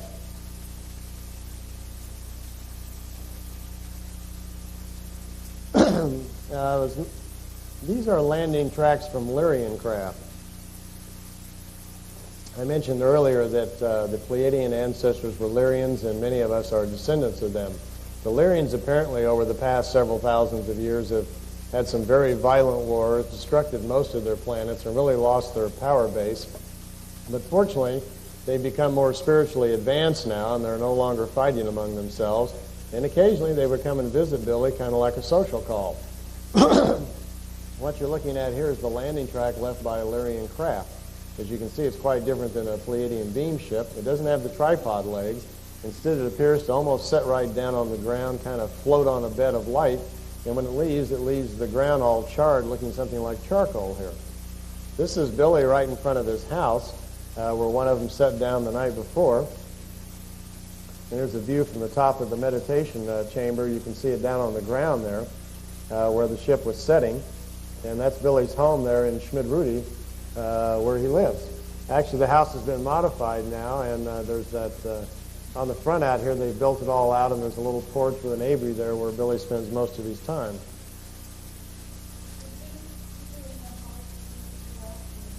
Yeah, actually, they did. Nobody had any film on their camera, I'm told. It happened late at night sometime, and quite a few of the people filed outside and saw the ship, but nobody had any film, and Billy had to go get some film in the morning to take pictures of the landing track before the snow covered them up again. So, unfortunately, we don't have any pictures of the actual ship. All we got is the hole in the ground. This is one of the metal samples that Wendell was remarking that he gave to Marcel Vogel.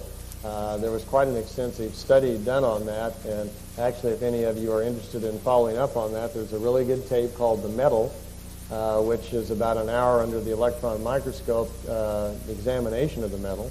It basically shows that this material is an alloy.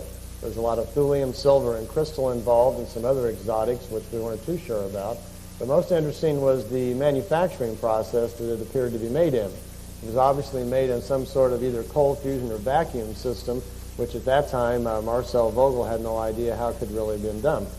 I knew Marcel just not very well. I met him at a couple of conferences and didn't get to spend a lot of time with him, but I can assure you that after studying the metal, Marcel was very much into the Pleiadian case. Cal Korff was going around telling people that Marcel Vogel was a fraud and that it was solder and that he didn't know anything about this at all, which is not true at all. Marcel was a very brilliant man. He was a genius in his own right. And not only did he bring us the floppy disk and many other things, he had dedicated his life to solving the riddle of health in our bodies and was developing a process, a 13-sided crystal, by which that he could store the life force, a copy of your life force, when you're born. Then later in life, when you maybe got ill, that could be recalled from the crystal and your health could be restored.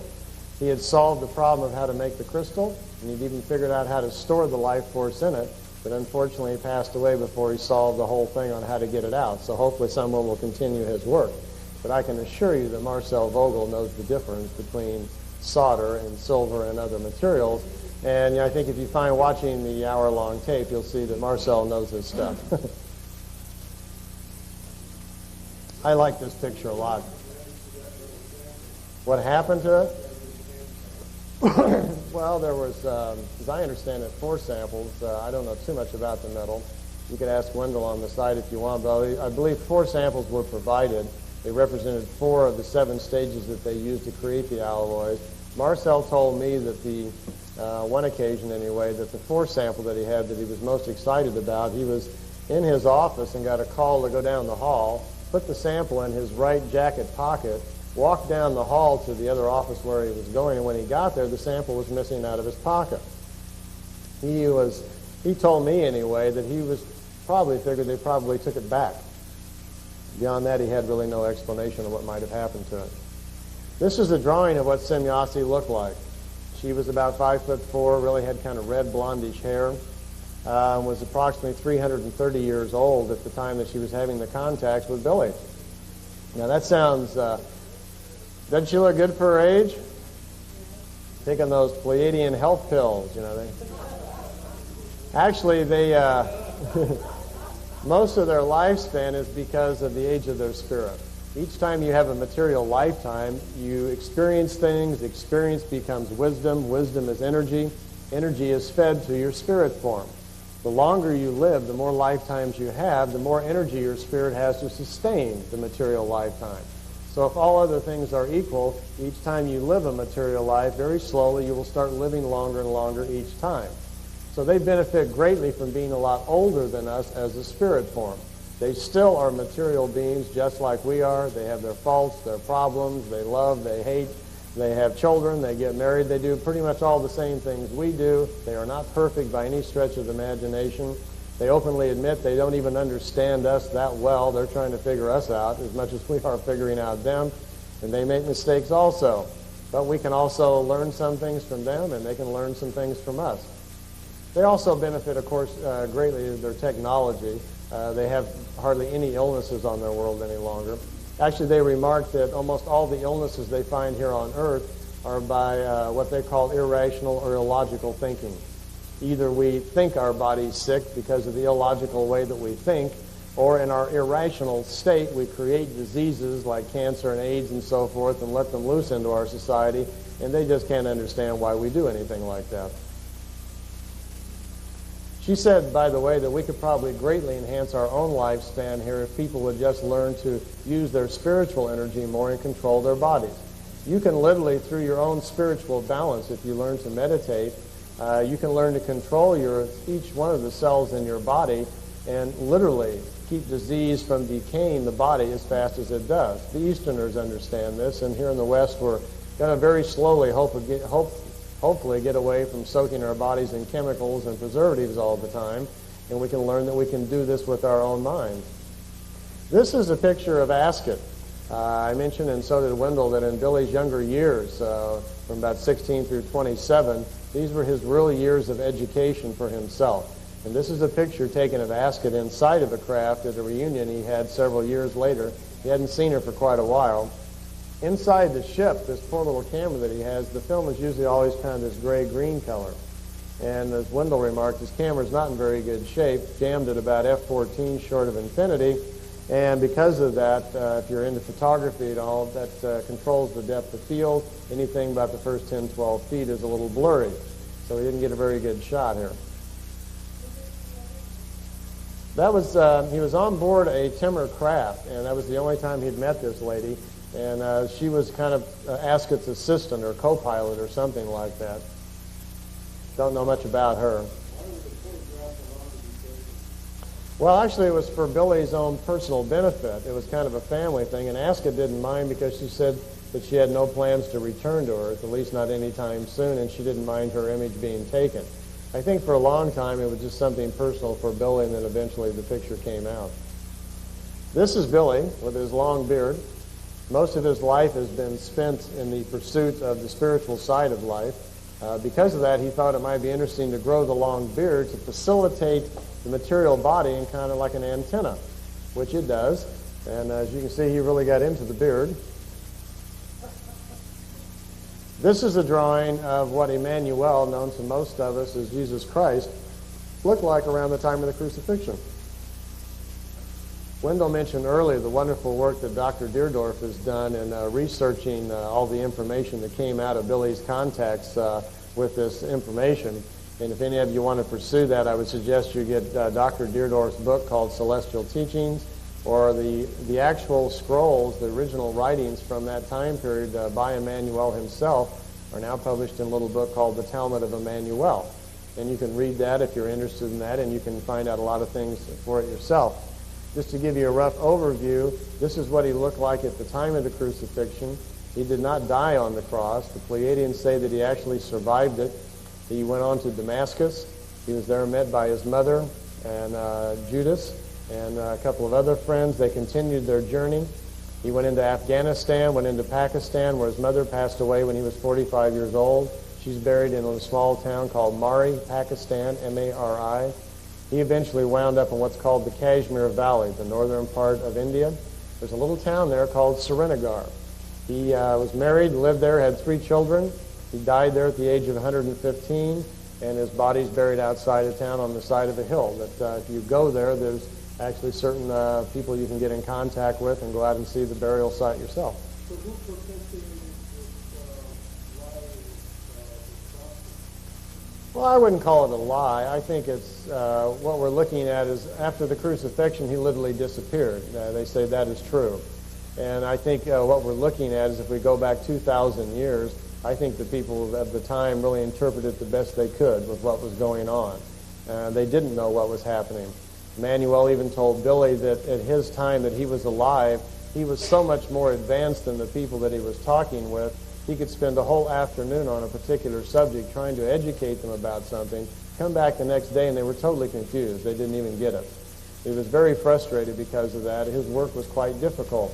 The Pleiadians tell us that the spirit of Emanuel is actually not originally from the planet Earth. It's one of the 16 oldest spirits that ever came to Earth, far older than the rest of us, but he still is going through material lifetimes just like we are. I was told that he's had 5 material lifetimes since the lifetime as Jesus. Actually, there was 2 drawings, and you can see them in the Talmud. I forgot the lady's name. There was a drawing done by Semyasi of what he looked like, and then another lady in Switzerland, whose name escapes me, did another drawing, and that's what you're looking at here. Actually, the slide should be facing the other way, is the way she originally drew it. Both of the drawings are in the book, the Talmud of Emanuel, so you can see the one that Semyasi drew, and the one, and this one here is also in there. Jesus lived in India by Holger Kernstein, a Christian historian in Germany. That's available. Well, it's hard to find it. It's been out a long time, and for those of you that are interested, you might go to a bookstore. It has nothing to do with the Pleiadian case. If you just want to read a very hardcore, non-biased study tracking down the life of Emanuel after the time of the crucifixion, it's called Jesus Lived in India. The author is Holger Kernstein, K-E-R-S-T-E-I-N. They can usually get it for you. And it is a very detailed account of tracking down the life of this man. He followed clue after clue after clue for years and following the trail. And literally, in summary, it supports the very same thing that Billy and the Pleiadians are telling us. So if that's something that interests you, you could follow that book down. Here's this new Variation 3 craft again with the little pie crust edges, I call them.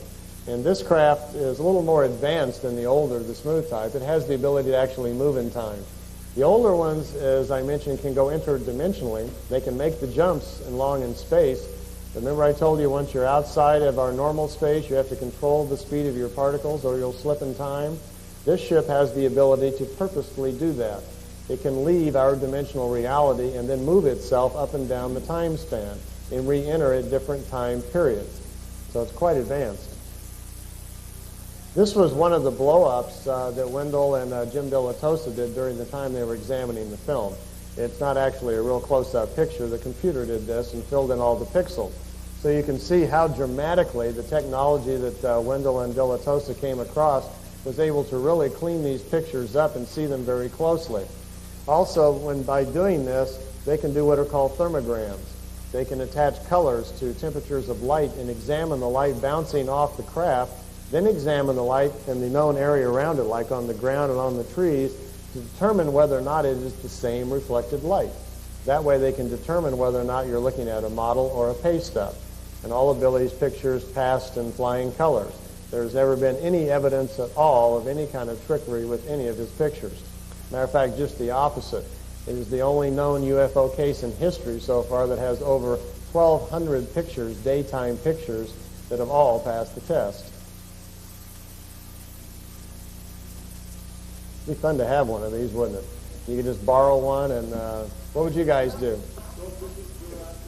You'd go visit Jurassic Park? That would be exciting. What would anybody else do? Anybody else got an idea? You'd go for the 7 minutes. Yeah, I think I would go for that one. That would be my first one, you know. Where's that button? Let me try that one first. You know. What? Do the Big Bang. Yeah, the crew over here, they want to go watch the Big Bang. So, yeah. Actually, the Pleiadians tell us there wasn't a Big Bang. There is more of what the Eastern people call a sohar. There wasn't an explosion of matter, that the universe isn't what you think it is. It is more of a hologram, a three-dimensional field. It is an energy field that contains the reality that we live in. It's not quite what we think of it at all. There never was a Big Bang and explosion of matter. There was an area set aside where the creational energy that created the universe is established And over a long period of time, the energy evolves into rings and so forth. It gets a little complex, but depending on how long we can stay awake, I've got a diagram of it at the end, and if you want, I'll go over that a little bit with you. That was the area that was most fascinating with me when I was over there. And in my book, The Pleiadian Mission, that just came out, most of it is devoted to all my conversations with Billy about the science and the spiritual things and so forth that I was learning over there, because that became my main interest. So if you want to follow that very closely, then in the book, I think I did a pretty good job of clearing that up. Here we've got Billy out playing with a gun. Wendell mentioned he liked to carry a big 44. He asked the Pleiadians if they carried guns or they ever had them, and they remarked no, that they didn't even remember a time when they ever carried guns or weapons. As a matter of fact, emotionally, I don't think they're the type of people that ever even handle one. From his description of these Pleiadian beings, they seem to be so emotionally balanced that I don't think that they could ever even bring themselves to fire a gun, probably even in defense. He says inside the craft, when you're around them, they are kind of like, they are so filled just with unconditional love and this happiness and this emotional stability, you don't want to leave the ship. You spend a couple of hours with them, you feel just wonderful. And then you have to come back to our reality, spend a little time here, and then go back in the ship. And after you do that about once a week for a few months, he says you get a little cranky. It's pretty hard to keep jerking back and forth. So, by the way, when you're in the craft, their food, they just munch on little veggies. They don't eat very much. They don't eat prepared meals like we do. They don't sleep very much. That's one of the advantages of being able to control the material body with your spiritual self. They only sleep 2 or 3 hours a day. But the difficulty is for us humans, here are Earth people, when you go aboard the craft, you're affected by the atmosphere in the craft, and it will change your metabolic rate. You won't get very hungry either, and you won't get very sleepy. But once you leave the craft and come back home, look out. There's kind of a slapback effect, and suddenly you're awfully hungry. You probably eat your shoes. And Billy would typically sleep for hours, whatever. Well, anyway, back to the gun. They didn't have a gun, so one of the Lyrian ladies brought him a gun to play with. And here's the gun. Frankly, if you blow it up, it looks kind of hokey. It's the handle looks like something from a spray gun or something like that, and the tip of it here looks like plastic or something. It doesn't look very much anything very serious, but it does put holes in things. This is the tree right in front of Billy's house, and it's still there. The hole is still there after all these years. Billy says when you squeeze the trigger, there's no light, there's no sound, but it will put a hole in anything, he thinks, for probably about 20 miles. And in his private photo journal over there are several pages of pictures where he had a ball with this thing. He popped holes in everything all over the place. Beyond that, we don't know too much about the darn thing, and he had to give it back. So it's a good thing they did, or the CIA guys would have probably got their hands on it. They'd be slicing up everything. So here's a couple of pictures underneath the craft. There were some sound recordings made which were turned over to the investigative team, and there was some analysis done on it, but frankly it didn't reveal that whatever made the sound was from another planet. It just revealed that whatever made the sound would have had to have been very expensive, very complex equipment, and frankly they couldn't figure out how anybody could really make it. But at least it gave us an opportunity to get a couple of pretty good pictures underneath it. Here Billy's starting to take pictures with tree limbs, barbed wire, anything in the foreground to use as proof, so the computer could then do the geometry, do the math, to find out how far away these objects are and how big they are. Here's a regular craft. These two smaller ones here are what are called telemeter ships.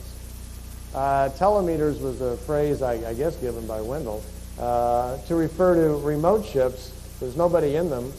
These little craft, there are literally hundreds of them all over the planet. This is how they monitor our thought processes. They have openly admitted that they will broadcast visions and ideas to thousands of people. During the time of Meier's contacts in the 70s, there was over 17,000 people receiving visions and thoughts of different types as we sleep and at different levels of our consciousness. Then they listen to what we do with them.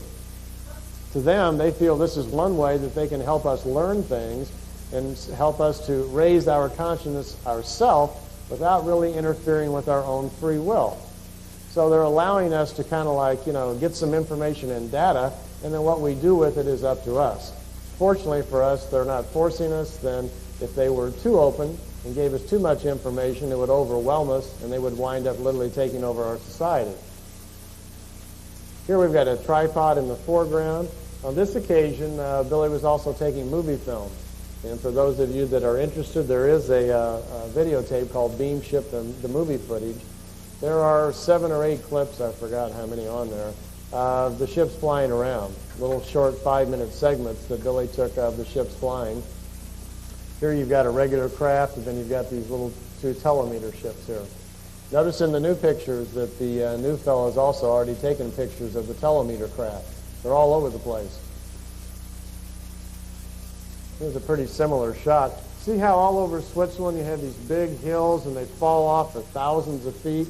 This is what Wendell was up against when he was over trying to test the pictures out. If you go over there yourself, you'll see there's no flat land in the area anywhere. It's all up and down. It would have been very, very difficult for anybody to go out and try to fake these pictures or, hang them with wires or float them, something like that.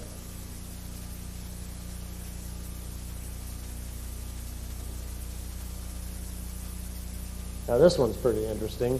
Look down here at the bottom. Here's a craft. Billy's inside the ship. He asked if he could go take a ride and see some of the other planets. 3 ships came.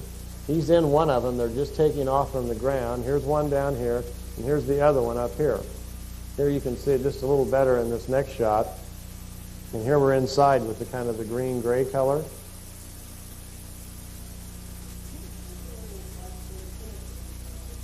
Well, they are antenna. The old beam ship has a little antenna, and it's literally an energy sensor.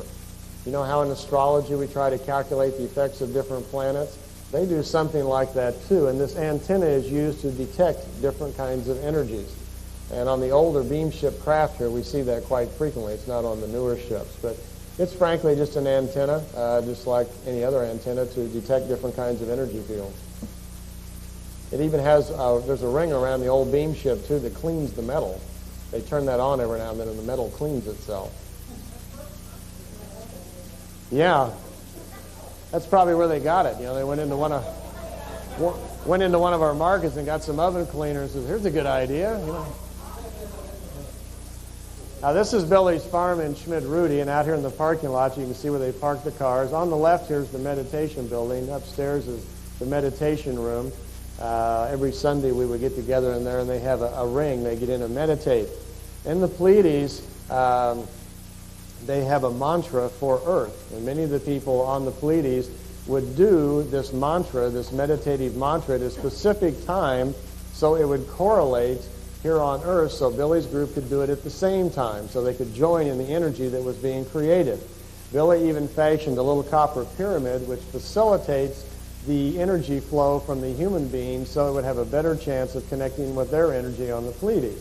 And on Sundays we would get together in the meditation room and do our mantra. And the mantra that they use is actually in Lyrian language. They still speak it. And it goes like this. Salome gamnan benerdi ganibur esala hesperona. That's a phrase that means peace in wisdom to the people of earth and all beings of creation. And they've been doing that for almost 20 years, almost every Sunday at 1 o'clock Swiss time. And they're still doing it. And any of you want to join in, you could figure out on your clock what time it is in Switzerland. It's usually 7 or 8 hours different. And you can do it at the same time and say that same phrase. Salome, Gamnan, Ben Erde, Gan Niber, Asala, Hesperona. And you will be speaking a very old language that the Lyrians spoke for hundreds of thousands of years, and that's the meaning that it has. Peace and wisdom to the people of earth and all beings of creation. I know, everyone wants me to write it down, right? I don't have a board to draw on or whatever, but I could write it down for you later on if you want. What we're looking at here is something very unique. We're seeing a lot of pictures of metal discs. Now we're beginning to see some things we're calling plasma ships and some very unusual objects. Back in the 70s during Meier's contacts, not all of his contacts were with physical beings either. What you're looking at here is most unusual. Woke up the whole household one night. This time they had some film. Billy started taking some pictures of this unusual thing. He tried sending telepathic pulses to it the way he'd been taught by Semyasi. There was no reply. He tried to send out his feelings to see if he could detect any kind of emotional feeling or life from it, felt nothing. The thing kept changing shape. It would get longer, it would get smaller. Small balls of light would fly off of it and zip around the farmyard in different ways. Here you can see it stretched out pretty good. What you're looking at is not a solid object. Semjase later told him that she believes, by the way, their instruments were not even able to detect this thing coming into the earth plane. It got by their instruments somehow, so it's quite advanced. She told him that she believed what had happened, that he had probably gotten pictures either of a race of people that exist without material form, something like what we might call a collective consciousness, and they felt it was probably connected to the Andromeda galaxy. So there's a race of beings that live on the edge of material life that they draw information and spiritual advice from for their own people. They were quite surprised that Meier got the photos because they'd never heard of these beings really presenting themselves to other people like this. Are those the Arcturians? No, they're not Arcturians. Actually, we don't really have a name to give them. The Semjase just believed it was probably from the Andromeda Council, but we're not really positive about that. It didn't come back, and Billy didn't get any information from it. But what we do know, anyways, is we're looking at some kind of life form that's highly developed. It either has the ability to send its presence or a probe of some kind to pretty much anywhere that it likes. See, it's pretty big here. It's stretched out in pretty good size. It's actually quite hard to tell how big that thing really is. Well, you do call a photograph of a female with three-way fire and years ago. Was it? No, I don't recall that. Huh? Didn't know about that one. This was the light up in the sky. Eventually, it disappeared up into that light, and the sky went black, and that was the last they saw of it. Billy's contacts ended about October of '78, the series of contacts that were designed for the people of Earth. I call them the educational contacts. It was decided then to stop the ongoing physical series. After that, they would continue having occasional telepathic contacts, mostly for his own benefit. You heard earlier that he's had about 270 or 280, something like that. At this point, there had been 115 contacts up to October of that year. The contacts after that were largely all just telepathic things that he would receive occasionally for his own benefit. They were not designed for us or for the people of Earth, so we really don't know anything about those contacts, and we don't know what they are like, what kind of information, and there's no information to support what they are or whether or not they've actually happened. What we do know is in 1981, he once again received that familiar cooling sensation. I don't know if the phone rang 10 times that time or not, but he was told that they were coming. They had a new kind of craft, and he was going to be allowed to take some pictures. This one is quite different than anything else we've seen. I told you earlier that the old types of craft is very comfortable, and it generally is. To most people, this one seems quite unusual. I should also mention that these pictures were taken after the time period that the films were being examined, and to my knowledge, I don't think any of these films have really been put to the test. But on the other hand, they're pretty obvious. He's almost right underneath it here. This is a matter displacement device. It actually does not have a propulsion system as we would think of it.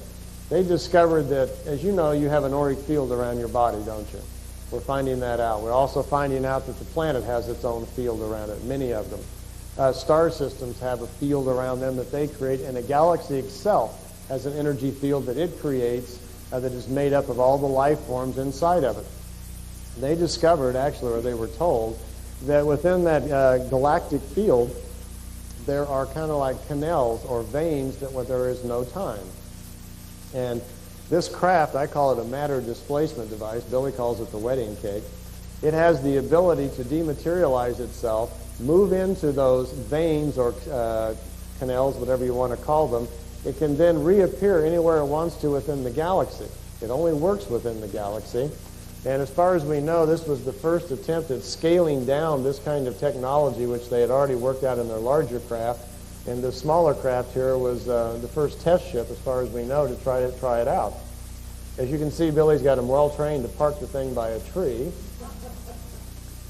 Can you imagine in their handbook from the Pleiades, when I'm going out, I have to have a photo session, and I'm supposed to park the ship by the tree for the Earthman. Okay.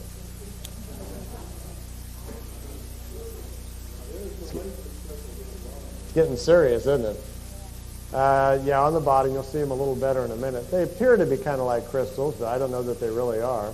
I can tell you that this van is 6 feet across and about 12 feet long, because I slept in it for months behind the house. That was my bedroom, so I have a pretty good idea of how big that is. Because I know I can lay right across it. I'm almost 6 foot, so it gives you some idea of the size of this thing. Now, here's a UFO picture about as close as you can get it without getting run over. That's Billy's house in Schmidt-Rudy. There are some interesting things here. There's obviously a door right here. You can see that there's a line here, and it looks like there's probably an opening of some kind. This craft also doesn't have tripod legs. It has little bitty short legs, and it sits down almost right on the ground.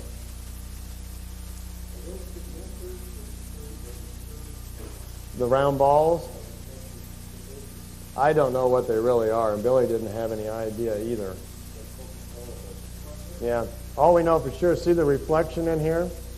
And there's been a lot of study on this. I know from where he's standing that behind him, from his camera vantage point, what you got in here is the reflection of the building behind him that's reflecting on it. So I imagine you could probably go over there, and if you could get that same spot again, measure the building, measure the balls, measure this, you might be able to figure out the actual size of this thing.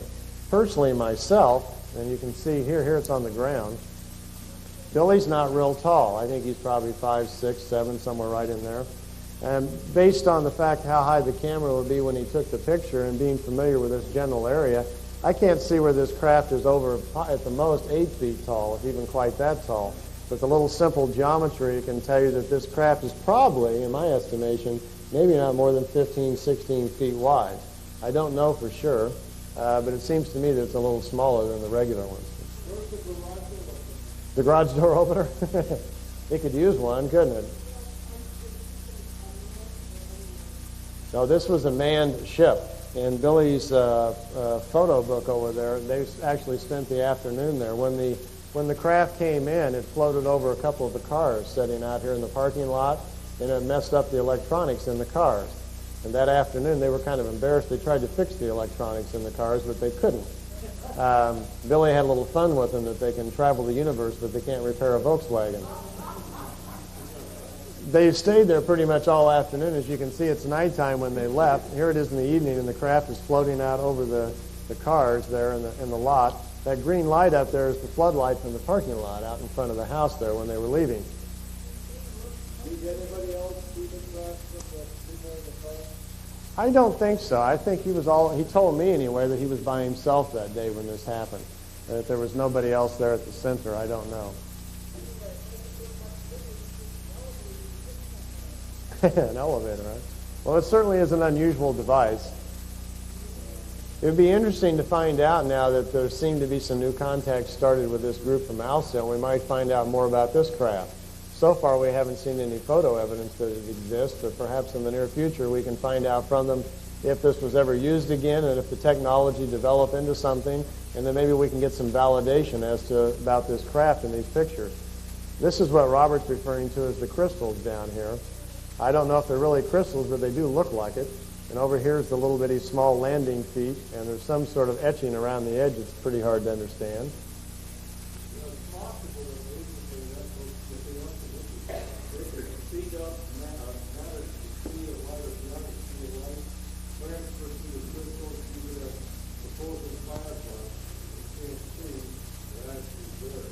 Might be. This is the energy of the ship right here.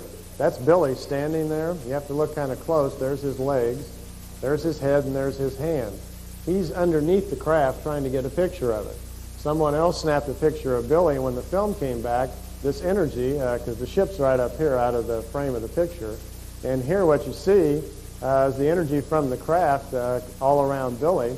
So it's doing something like that. Okay, here's the last one. Okay, we can slowly turn the lights up now. Watch your eyes as whoever's by the lights can bring them up. Whoa. Got me. What do you think slow about that? Thanks. Thank you.